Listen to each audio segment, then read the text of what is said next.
Hi guys, today I want to talk about my main source of suffering and misery, which is control. Every time I try to control things that are outside of my control, which as you guys know, most of life is outside of our control, especially if you are surrounded by people or working with people or in relationships or in friendships.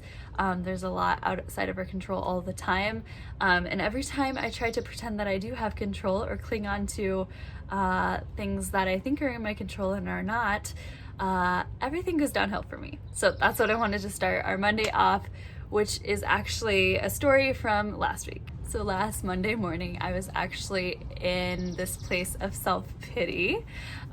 Being super honest, I was like, things are not going my way. This didn't happen how I wanted. This didn't happen how I wanted. Nothing's working out for me. I can easily go to that place of like complete self-pity.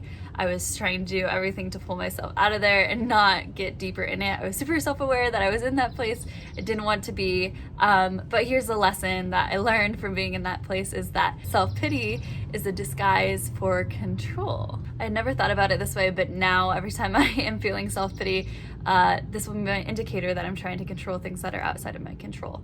So I was in that place of self-pity because things did not work out my way, things outside of my control. I had no power for how these things would turn out, but it didn't happen the way I wanted it to. And so I went to that place of feeling sorry for myself that things didn't work out how I wanted them to. And things didn't work out the way I wanted them to because I had no control over the situation.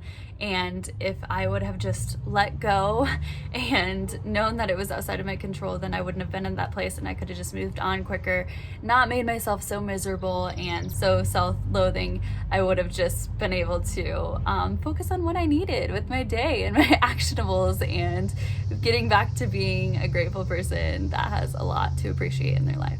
So this week, I want you guys to notice how control is showing up in different ways for you. Maybe it's not even self-pity, but my mantra for this week is control shows up in many ways.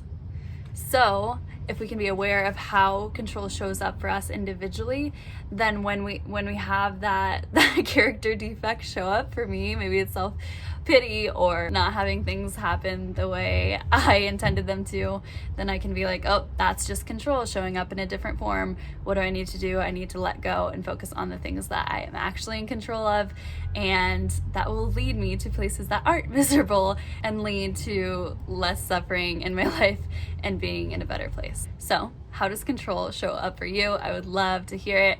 Have an awesome week, guys, and no more suffering, no more misery. Let go of the things you cannot control.